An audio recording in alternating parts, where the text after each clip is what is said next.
안녕하세요. 오늘도 사연 살롱을 찾아주셔서 감사합니다. 예전에 결혼할 뻔할 사람이 사자 들어가는 직업인 변호사라며 강남 30평대 아파트를 원했어요. 정확히는 남친 엄마가 요구했죠.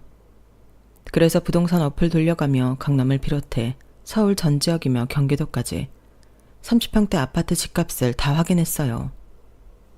대체 얼마 정도를 하는 아파트를 남친 엄마가 요구하는지 확인하기 위해서요.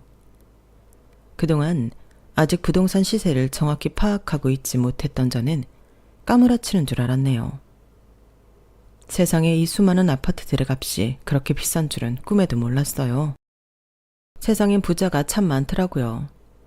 남친 엄마가 원하던 강남 30평대 아파트 값은 25억이 넘던데요. 우리가 30평대를 국민평수 국평이라고 하잖아요. 대다수 국민들이 가장 많이 선택하는 평수라면서 말이죠. 그런데 가격은 전혀 국민 평균을 위한 착한 가격이 아니더군요. 대한민국에 25억을 턱하니 지불하고 30평대 강남 아파트를 살 수 있는 사람이 몇이나 되겠어요. 변호사가 그렇게까지 대단한 직업인가요? 여기서 웃긴 건 그 전까지 강남의 좋고 비싼 아파트에서 살던 사람들이 아니라는 거예요. 결혼을 통해 한몫 단단히 챙기려는 괘씸한 신보였죠. 이래저래 제 수준을 벗어나는 요구였으니 다 때려치우고 파혼해버렸어요. 심지어 결혼식 준비가 꽤 많이 진행된 상태였음에도 불구하고 말이죠. 단지 강남 아파트를 요구했다는 것만이 아니고 변호사 남친은 여러모로 문제가 많았어요. 그래도 한때 사랑했기에 눈 딱 감고 결혼까지 감행하려 했는데 지금은 파혼 선택에 전혀 후회 없어요. 통차가고 벤츠, 람보르기니, 포르쉐급의 남자를 만났거든요. 만일 결혼까지 해서 그 시모를 모시고 살 생각을 하면 끔찍해요. 그러니 혹시라도 여러 사유로 결혼이 망설여지는 분들은 과감하게 뻥 차버리세요. 여러분의 인생은 소중하니까요. 차라리 결혼식 전에 용기 있는 선택해서 나중에 후회하지 않는 게 100배, 1000배 낫죠 뭐. 소위 사자 직업에 너무 매몰되지 않고 판단하시는 게 좋을 것 같아요. 남친 엄마가 자기 아들 변호사라며 기세 등등에서는 이것저것 돈 요구하는 걸 지켜보는 게 괴롭더라고요. 딸 가진 죄인이라고 우리 부모님께서 바짝 엎드리고 들어가셨거든요. 아무 죄 없이 열심히 살아오신 분들인데 말이죠. 지금 생각하면 상견례부터 모든 가정이 어이없었네요. 제 인생이 여유 넘치는 현재에 이르기까지를 여러분께 상세히 말씀드리려고 해요. 끝까지 읽으신 분들은 젊은 처자가 별일 다 겪었구나, 대견하다고 하실 거예요. 제 스스로 진짜 젖먹던 힘을 다해 열심히 살아왔거든요. 남의 인생을 간접 경험한다 생각하시고 읽어보시면 재미날 거예요. 저의 고난과 역경 극복기 지금부터 시작할게요. 사실 엘리트 화이트 칼라 남자한테 반하는 건 모전 여전이었던 것 같아요.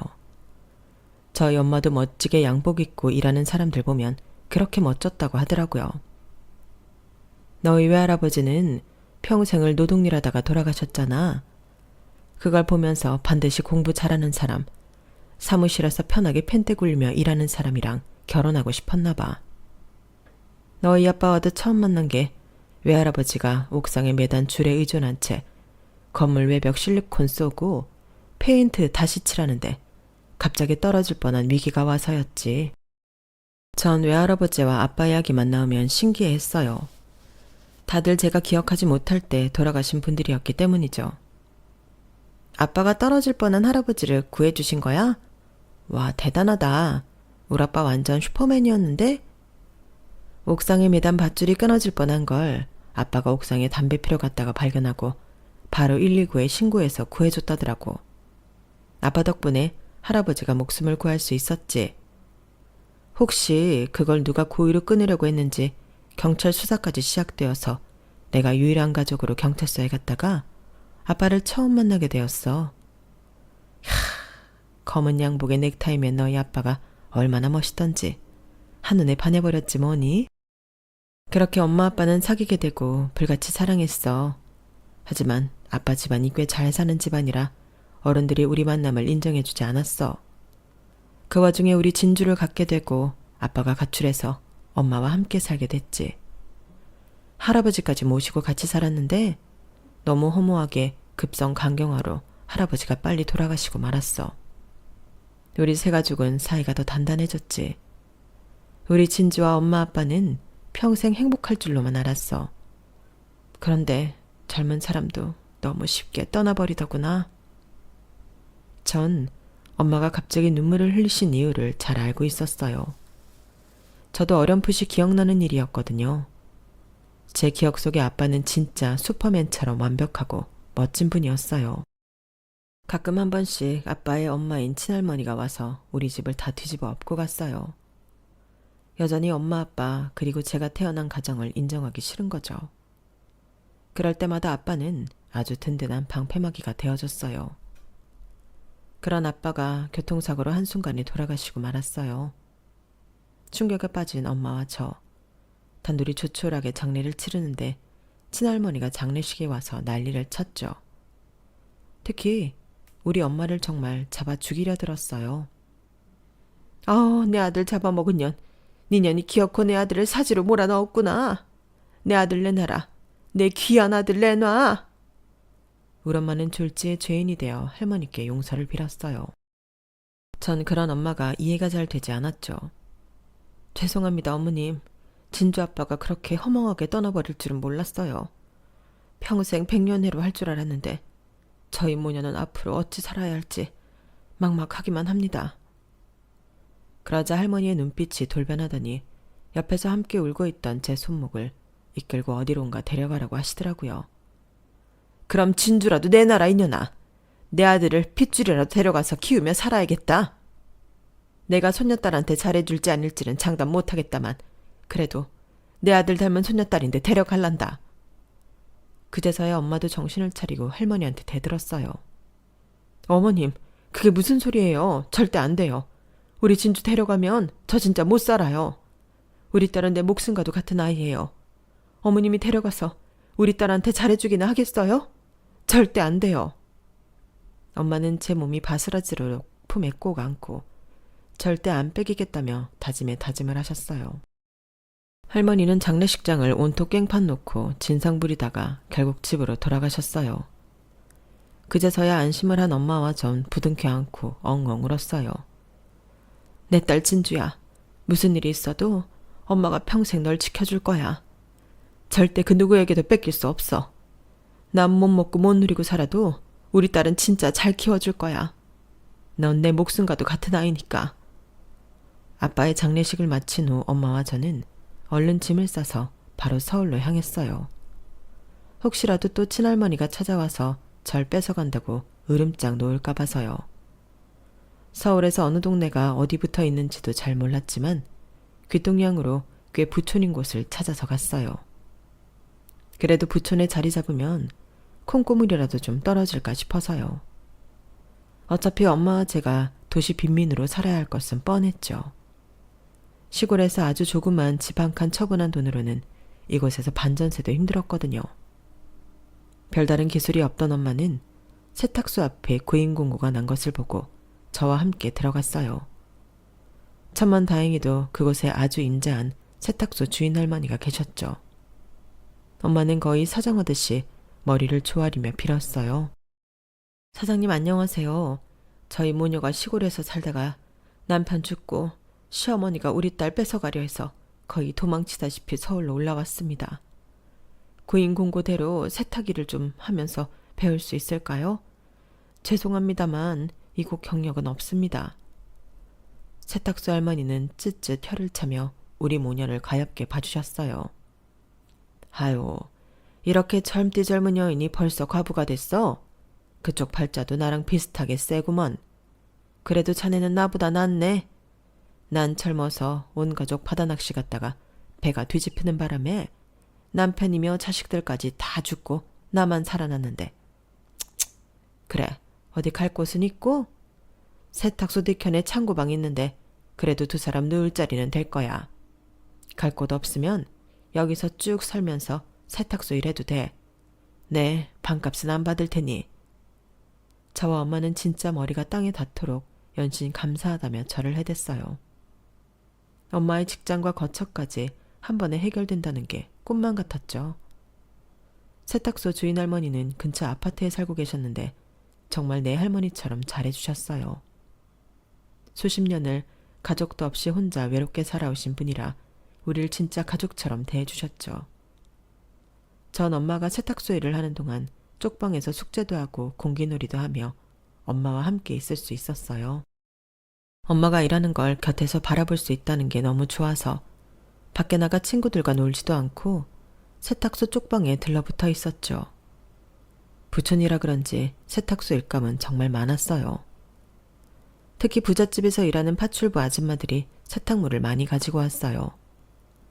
장사가 꽤 잘 되는 세탁소였죠. 하루는 웬 무당 손님이 찾아왔더군요.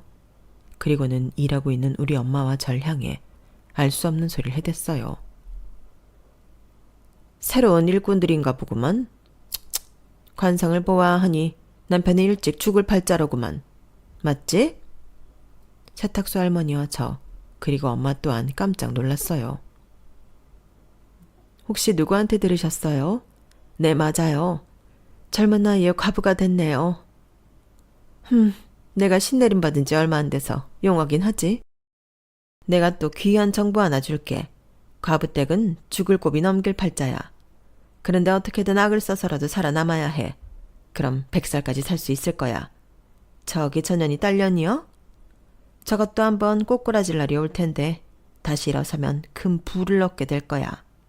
그러니 좌절하지 말고 열심히들 살으라고. 알았지? 그 무당은 세탁소에 일감을 맡기고는 우리 모녀에게 윙크 한번 찡긋 날리고 유유히 갔어요. 무당의 멘트를 듣고 좋아해야 할지 말아야 할지 우리 모녀는 어리둥절해하고만 있었죠. 세탁소 주인 할머니가 그 정적을 깨주었어요. 아니 저 무당은 내가 과부 선배인데 왜 내 미래는 점쳐주질 않고 그냥 가는 거야? 참 이상한 여편네일세. 자, 다들 신경 쓰지 말거라. 의사로 따지자면 그냥 돌팔이일 뿐이니까. 너희 모녀는 언제나 열심히 살고 있으니 좋은 일만 가득할 거야. 주인 할머니는 언제나 좋은 말씀만 해주셨어요. 우리 모녀에게 친자식, 친손녀딸처럼 정말 잘해주셨죠. 할머니라고는 하지만 아직 60대였기에 정정하셨어요. 김장김치를 비롯해 반찬들도 손수해서 우리 먹으라고 주시고 무거운 코트 세탁물들도 몇 개씩 척척 옮길 정도로 건강하셨어요. 전 그런 할머니를 정말 잘 따랐고 가끔은 할머니의 따뜻한 아파트에서 세탁소 할머니와 단둘이 잘 때도 있었어요.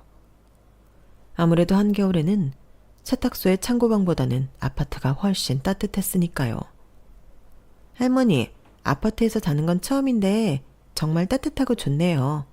우와, 할머니가 진짜 내 할머니였으면 좋겠어요. 피가 섞이고 안 섞이고가 뭐가 중요하겠니? 이참에 내가 진짜 진주 할머니 하지 뭐. 엄마랑 떨어져서 이 할미랑만 아파트에서 자는 게 괜찮니? 엄마 안 보고 싶어? 지금은 엄마 안 보고 싶네요. 아파트가 워낙 좋아서 말이죠. 아이고 귀여운 강아지 같으니라고. 이 말년에 이게 무슨 복이니? 네 엄마도 진짜 내 친딸 같고 우리 진주는 진짜 내 귀한 손녀딸 같으니 말이야. 에이 할머니 무슨 말년이에요. 100살까지 사셔야죠. 이렇게 저희 모녀와 잘 지내던 할머니께서 갑자기 살이 쭉쭉 빠지시더니 말기암 판정을 받고 말았어요. 그 소식에 너무 암울한 우리 모녀도 할머니의 투병 기간 동안 같이 살이 쭉쭉 빠졌죠. 하늘이 무너질 것 같은 슬픔이었거든요. 세탁소 할머니는 그래도 상태가 아주 안 좋아지기 전에 저희 엄마 손을 꼭 잡고 당부를 하셨어요. 진주 엄마야, 아마도 예전에 왔던 무당이 난 얼마 못 살게 보여서 나한테는 아무 말도 안 했나 보다. 그 무당 말처럼 너랑 진주는 그 어떤 고난과 역경이 와도 악착같이 잘 살아내야 한다. 알았지? 난 이제 수십 년 전에 떠나보낸 우리 아들들과 남편을 만나러 갈 수 있다는 생각에 오히려 행복하다. 마음속으로 워낙 그리워했기에 아마도 날 서둘러 불렀나 봐. 천국에서 말야. 내 마지막 선물로 이 가게와 아파트 그리고 갖고 있던 현금을 너희 모녀에게 다 주고 떠날 테니 이걸 미천으로 삼아 잘 살길 바란다. 특히 우리 진주 잘 키워라. 진짜 내 손녀딸이나 다름없는 진주를 곧 볼 수 없게 된다니 그게 참 아쉽구나. 무덤덤하게 말씀하신 할머니는 본인이 호스피스 병동에 들어가기 전에 말씀하신 대로 엄마한테 다 명의를 넘겨주셨어요. 엄마는 일단 세탁소 일을 중단하고 주인 할머니 간병에 최선을 다했어요.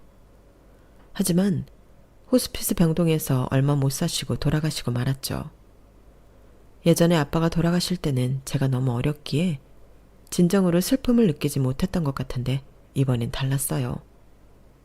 내 피가 섞인 가족이 아니었음에도 불구하고 마음이 찢어지도록 아팠어요. 저희 모녀는 할머니가 돌아가신 후 그 유언처럼 정말 열심히 살았어요. 우리 거처를 할머니가 사시던 아파트로 옮기고 세탁소를 조금 더 밝게 리모델링해서 운영했어요. 엄마 특유의 친화력과 꼼꼼함으로 세탁소는 이전보다 훨씬 더 장사가 잘 됐죠. 시장통에서 꽤 오래 장사하다 보니 시장 상인들과도 잘 지냈어요. 특히 옆집 과일가게 사장님이 항상 신선한 과일을 많이 가져다 주시는 등 우리 모녀에게 정말 잘해주셨죠. 그 과일 아저씨는 20대에 결혼해 이른 나이에 사별하고 혼자 사는 40대 아저씨였어요. 그냥 노총각인 줄로만 알았는데 슬픈 사연이 있던 분이었죠. 그런 아저씨가 우리 엄마한테 관심을 보인다는 게 제 눈에도 보이더군요. 진주 어머님, 아니 순자씨라고 불러도 될까요? 멜론 좋아하시죠? 진주도 저번에 멜론 한 줄 줬더니 잘 먹는 것 같아서 가져왔어요. 어머, 과일가게 사장님 또 오셨네요. 저번에 주신 거봉도 잘 먹었는데 또 이렇게나 큰 멜론을 갖고 오셨어요? 아니, 좀 흠집 있는 거, 못 파는 상품 갖다 주시는 건 괜찮지만 이렇게 좋은 상품을 파셔야지 저희를 왜 주세요? 받으면서도 너무 죄송했어요. 우리 엄마는 눈치가 없는 건지 아저씨가 엄마를 좋아하는 것 같은데 도통 마음을 열어주질 않더라고요. 답답한 마음에 제가 나섰죠. 아니 엄마, 과일 아저씨가 엄마 좋아해서 이렇게 좋은 과일 매번 주시는 거잖아. 그걸 아직도 모르고 있었어요? 참네. 우리 엄마가 나보다 눈치가 더 없네. 엄마와 아저씨 둘 다 얼굴이 빨개지고 말았어요.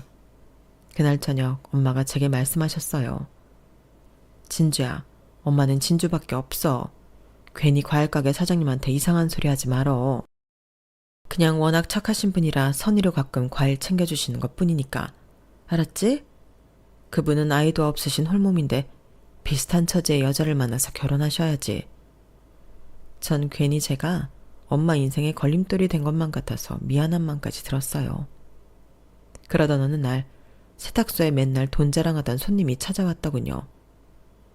이거 모피 진짜 비싼 거야. 무려 2천만 원짜리라고. 내 남편이 해외로 출장 갔다가 사준 거예요. 그러니 이거 털끝 하나 상하게 하면 안 돼요. 알았지? 야, 근데 여긴 장사가 잘 되는 세탁소라서 그런가 왜 노시 이렇게 많이 걸려 있어요? 전 속으로 또 재수없는 아줌마가 찾아왔네 라고 생각하고는 친구들과 놀러 나갔어요. 그리고는 한참 후에 세탁소로 돌아왔어요. 세탁소 마감하는 시간이라 엄마와 함께 집에 돌아가기 위해서 말이죠. 그런데 엄마가 세탁소 쪽방에 누워 계시더군요. 너무 힘들어서 잠깐 쉬시나 하고 들어가 봤더니 뭔가 이상했어요.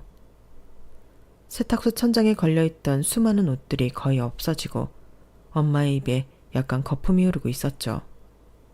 전 엄마를 계속 깨워봤지만 좀처럼 일어나지 못하셨어요. 엄마 어떻게 된 거예요? 얼른 일어나 보세요. 전 너무 놀란 마음에 옆집 과일가게 아저씨한테 SOS를 청했어요. 아저씨, 우리 엄마가 이상해요. 세탁소에 옷도 거의 없고 엄마가 방에 쓰러져 계신다고요. 어떡해요?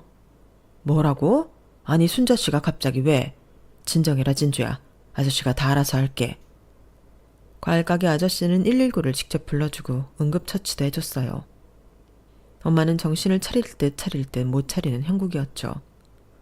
응급실에 가서 겨우 정신이 돌아왔고 경찰에도 신고를 했어요. 깨어난 엄마가 이렇게 진술을 하더군요.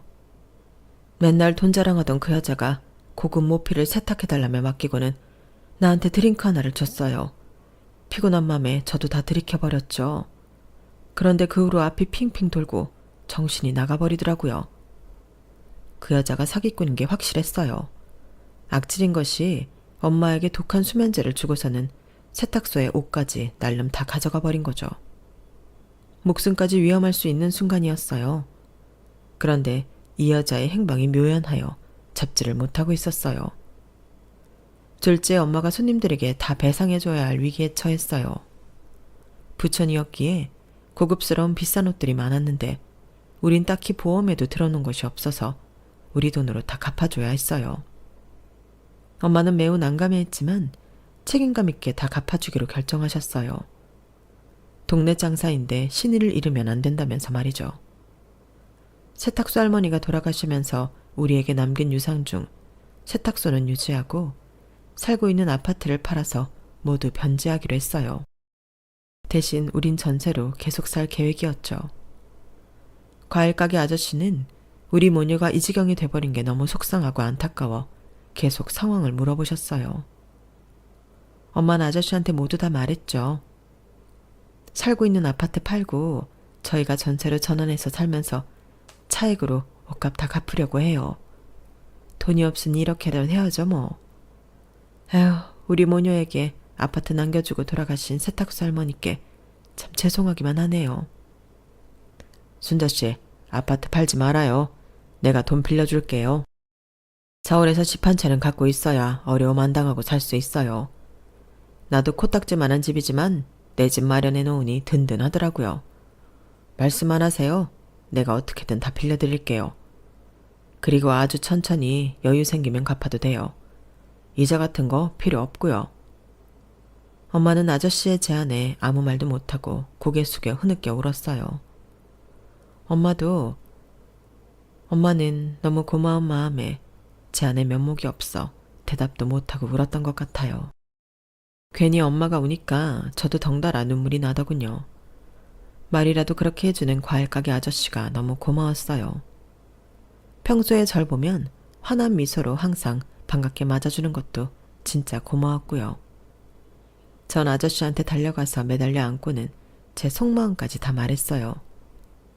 아저씨 감사해요. 먼저 우리 엄마 살려주셔서 정말 고맙고요. 근데 아저씨, 우리 아빠 해주면 안 돼요? 나 아저씨 같은 아빠 있으면 너무 좋을 것 같아요. 과일도 많이 먹고 나한테 잘해주고 맨날 목마도 태워주고 말이죠.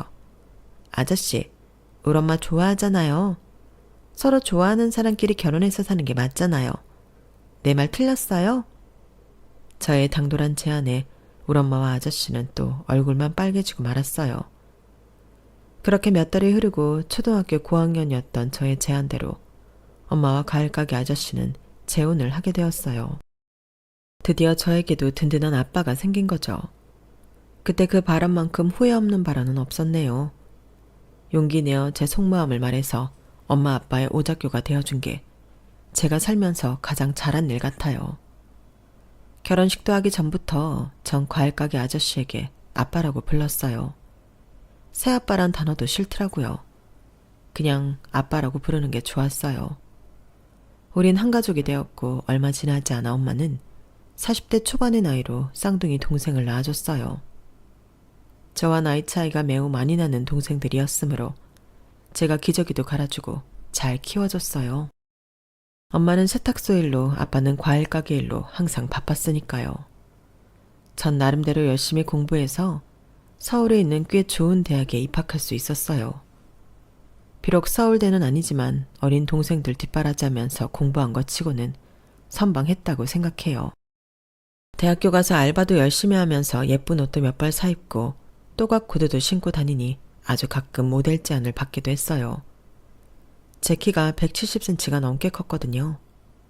하지만 그냥 회사원이 돼서 따박따박 월급을 받는 안정적인 생활을 하고 싶었어요. 모델 일은 생명이 짧다고 생각했거든요. 그렇게 끼가 있는 것 같지도 않았고요. 그런데 우리 세탁소가 있는 시장의 한 사진관에서 증명사진 하나 찍어주면 우리 가족 사진을 공짜로 찍어주겠다는 제안이 왔어요. 대신 제 증명사진을 스튜디오 밖에다가 걸겠다면서 말이죠. 전 가족사진 공짜로 찍을 생각에 바로 오케이 했어요. 사진관 사장님의 제안대로 우리 가족과 제 증명사진을 찍고 시장 스튜디오 밖에 우리 사진들이 떡하니 걸렸어요. 길을 지날 때마다 왠지 뿌듯하더라고요. 그런데 한 달쯤 지났을 때 모르는 번호로 연락이 왔어요. 대뜸 그 사진 이야기를 꺼내더군요. 혹시 사진관 관계자분이세요? 전 여기 세탁소 집 딸내미예요. 사진 관련해서 무슨 일 있나요? 무슨 일 있는 건 아닙니다. 아, 거기 근처 진주 세탁소 사장님 따님이셨군요. 저 그곳 가끔 이용했었는데 양복 몇 벌 드라이 클리닝 맡긴 적 있습니다.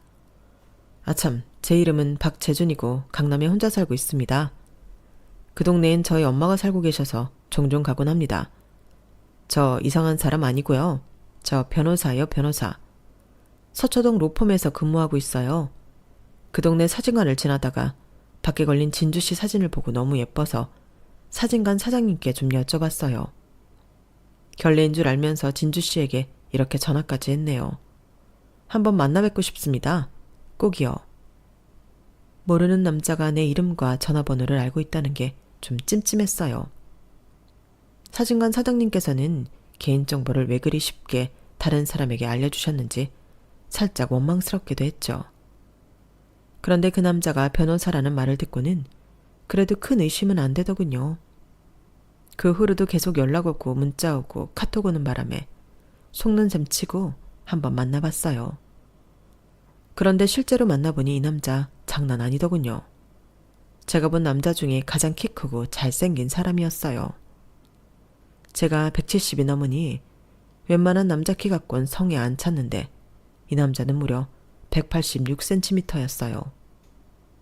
얼굴도 조망만하고 이목구비도 수려했어요. 첫눈에 띠용 하고 반해버렸죠.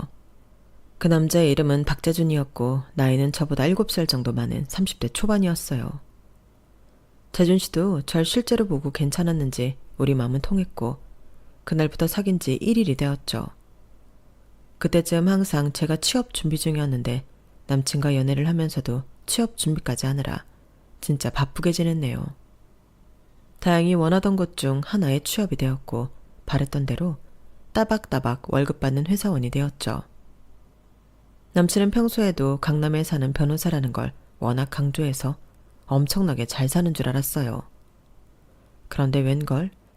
남친이 혼자 살고 있다는 강남집에 다다르니 웬 사람들이 우르르 나오는 거 아니겠어요? 어? 여기 자기네 집 맞아? 웬 사람들이 이렇게 많이 나와? 신발은 또 왜 이렇게 많고? 아, 그게 말이야. 내 방이 있긴 한데 쉐어하우스라고 10몇 명이 한 집에 같이 사는 시스템이야. 부엌이랑 거실도 공유하고 말이야. 진주한테 딱히 속이려고 한 건 아니고 그냥 월세가 다른 곳에 비해서 좀 싸서 택했어. 참네. 자기야, 이런 걸 뭐하러 속여. 혼자 산다는 거 강조했었잖아. 젊은 사람이 돈 아끼는 게 뭐 그리 큰 놈이라고 이런 걸 속여? 절약하면서 사는 게 좋지. 자기가 편하면 아무 곳이나 오케이지 뭐. 진작 쉐어하우스에 산다고 말했어도 아무렇지 않았을 거예요. 저도 꽤나 짠순이기 때문에 허세 있는 사람 딱 질색이거든요. 그런데 문제는 남친 엄마였어요. 남친이 나이가 있다 보니 결혼 얘기를 일찍이 꺼내더군요. 저도 이미 취직을 한 시점이었기에 결혼에 대해서 긍정적인 마음을 갖고 있었어요. 우선 혼자 살고 있다는 남친 엄마 집에 방문하기로 약속을 잡았어요.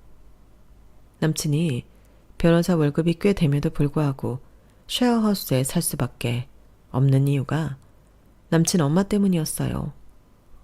호러미인 본인 엄마가 불쌍해서 생활비 전부를 드리는데 워낙 씀씀이가 크다고 하더군요. 혼자 살면서 써봐야 얼마나 쓰겠나 싶어 집에 찾아갔는데 남친 엄마 집 문을 열자마자 아주 놀라 자빠질 뻔했네요. 원룸이었는데 중앙엔 사다리가 놓여 있었어요. 양쪽 벽으로는 크게 짜여진 수납장에 빽빽이 명품이 천장까지 닿아 있었어요. 저도 TV에서만 봤던 수천만 원짜리 에르메스 가방이 색깔별로 다 있더군요. 너무 당황했지만 놀란 감정을 숨기고 태어난 척 인사했죠. 안녕하세요 어머님, 김진주라고 합니다. 처음 뵙겠습니다.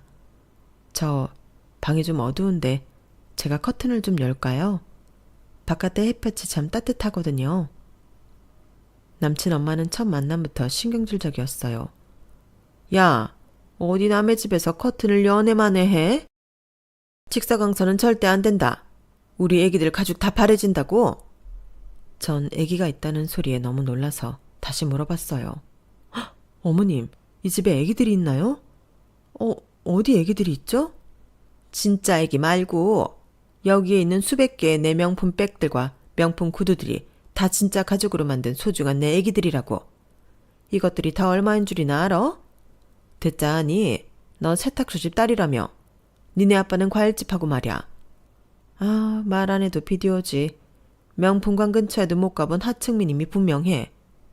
탤런트 뺨치는 내 변호사 아들을 너 같은 여자애한테 준다는 게 진짜 말이 안 된다고 생각한다.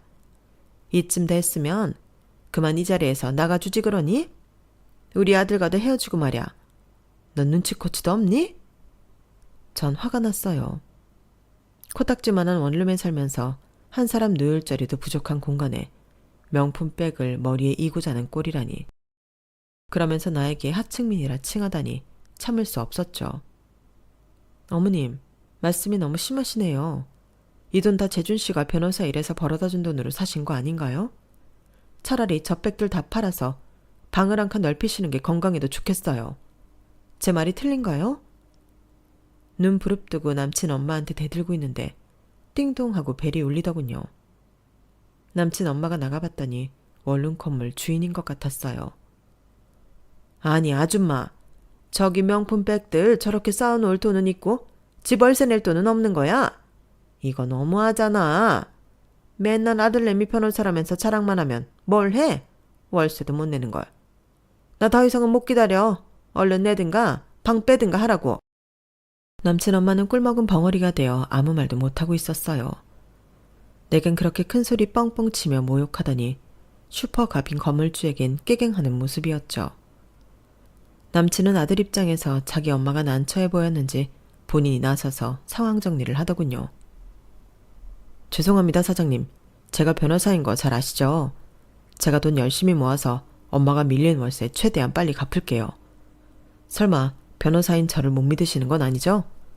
자, 여기 명함 하나 드릴게요. 살다 보면 법률 분쟁에 휘말릴 때가 있기 마련인데 그때 저 찾아오시면 무료 변론 해드릴게요. 그러니 저희 엄마 사정 조금만 봐주시면 감사하겠습니다. 연신 꾸벅이며 죄송하다던 남친을 보고는 원룸 주인은 더 이상 큰 소리 안 내고 돌아갔어요. 남친이 변호사라 그런지 말은 잘하더군요. 그런데 그 말빨로 본인 엄마를 좀 설득해서 사치 습관을 고쳐야 돈이 모일 텐데 자기 엄마한테는 한없이 너그러운 것 같았어요. 엄마, 너무 신경 쓰지 마시고 엄마가 밀린 월세는 제가 알아서 할게요. 일단 오늘은 저랑 진주 그만 가볼게요. 그런데 엄마, 저 꼭 진주랑 결혼하고 싶어요. 제 운명의 여자라고 생각하고 있어요. 허락해주세요. 다음에 상견례 자리 마련해 볼게요. 남친 엄마는 저를 죽일 듯이 노려봤지만 자식 이기는 부모 없다고 얼마 지나지 않아 결혼을 허락해 줬다더군요. 막상 결혼 허락을 받고 나니 저런 여인을 시모로 맞이해야 하는 게 좋은 건지 나쁜 건지 잘 모르겠더라고요. 우리 집 쪽에선 제가 남친과 결혼한다니까 엄청 좋아하셨어요. 아마도 전문직이니 더 환영하셨던 것 같아요. 어쨌든 남친의 적극적인 주도하에 결혼 준비는 진행되었고 상견례만 남겨놓고 있었어요. 사실 우리 커플은 가장 중요한 신혼집 문제를 해결하지 못하고 있었어요. 전 아무 데서나 월세살이해도 괜찮은데 남친은 그렇지 않은 모양이었어요. 자기야, 우리 결혼식장만 예약해놓고 정작 살 집은 왜 알아보지 않는 거야? 내가 대신 알아볼까? 자기 월급 얼마나 모아놨어? 로펌 연봉 꽤 된다고 그랬었잖아. 난 직장 다닌 지 얼마 안 돼서 한 5천 정도 모았어. 진짜 택시 한 번 안 타고 여행 한 번을 안 가고 모은 돈이야. 나? 실은 마이너스 통장만 갖고 있어. 너무 실망하지 마. 앞으로 열심히 모아볼 거야. 그런데 신혼집은 아마 우리 엄마가 원하는 바가 좀 있으신 것 같아. 아무래도 내가 변호사다 보니. 그건 상견례 때 결정짓도록 하자. 명생이 전문직에 종사하는 사람이 몇 년간 한 푼도 못 모으고 오히려 마이너스 통장을 갖고 있다니 머리가 띵해졌어요. 신혼 때는 원룸에서 월세로 살아도 좋다는 마음으로 상견례 자리를 나갔어요. 그런데 저희 엄마 아빠도 생각해 놓으신 부분이 있더라고요. 사돈어른 귀한 사이를 맞이하는데 저희가 손 놓고 있을 수만은 없죠.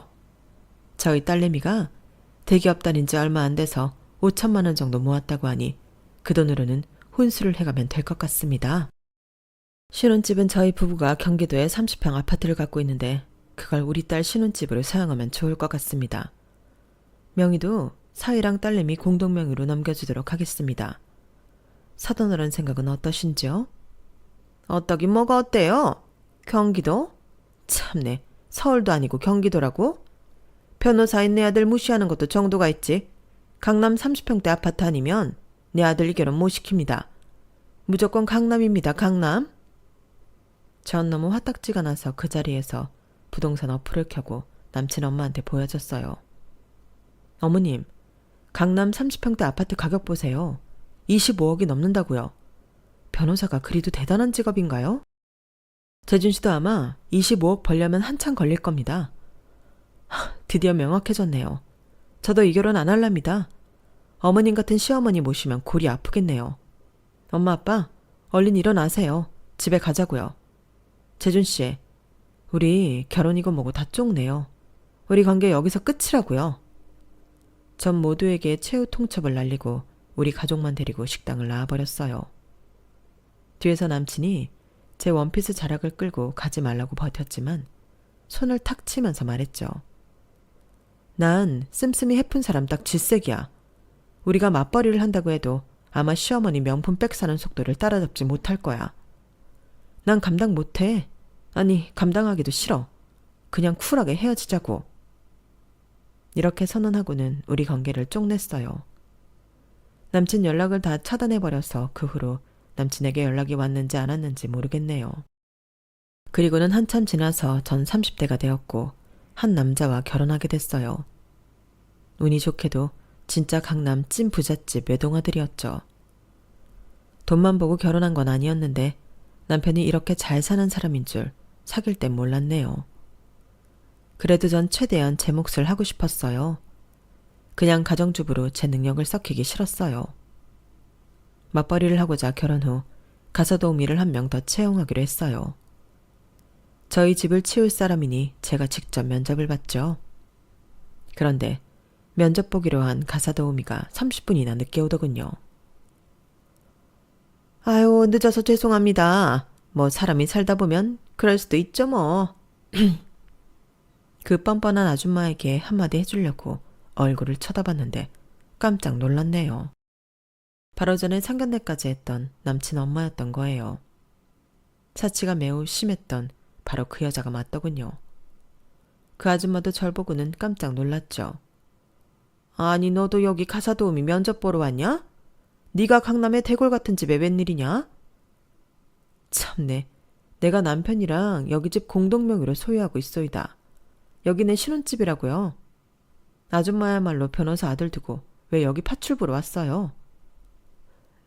내 아들도 다 망해버렸어.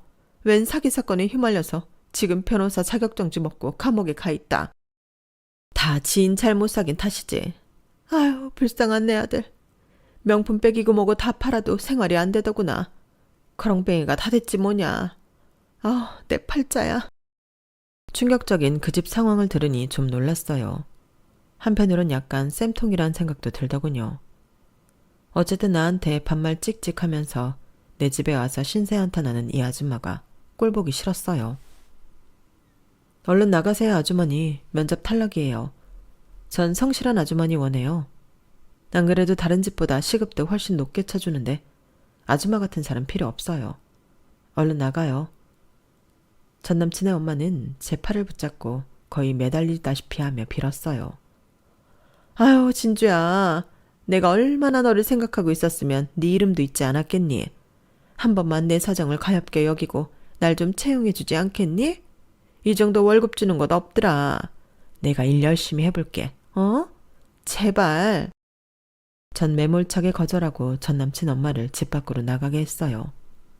누군가에게 이렇게 야박하게 군 건 아마 제 인생에서 처음인 것 같네요. 이 사실을 남편에겐 당연히 비밀로 했고 엄마 아빠에게만 말했어요. 그랬더니 아빠는 이렇게 말씀하시더군요. 진주야, 잘했다. 우릴 무시했던 작자들한테 최고의 복수를 했구나. 우리 진주가 잘 사는 게 최고의 복수가 아니고 뭐겠니? 저도 긍정적인 아빠처럼 생각하려고 해요. 열심히 살아온 우리 가족에게 하층민이니 뭐니 잔뜩 모욕 줘놓고 본인이 나락에 빠져버린 그들에게 동정심 따윈 생기지 않네요. 여러분도 저처럼 누군가에게 험한 일 당하거든 나중에 보란듯이 잘 사는 모습을 꼭 보여주세요. 그게 최고의 복수인 것 같네요. 지금까지 저의 파란만장했던 결혼 전 이야기를 읽어주셔서 감사합니다. 말은 이렇게 했지만 그저 평탄한 인생이 최고인 거죠. 오늘도 내일도 평생토록 평안한 인생을 즐기시길 기원할게요. 모두들 복 많이 받으세요. 여러분, 사연 댓글에 응원과 현명한 조언 부탁드려요. 좋아요와 구독은 저에게 큰 힘이 됩니다. 오늘도 좋은 일 가득하세요.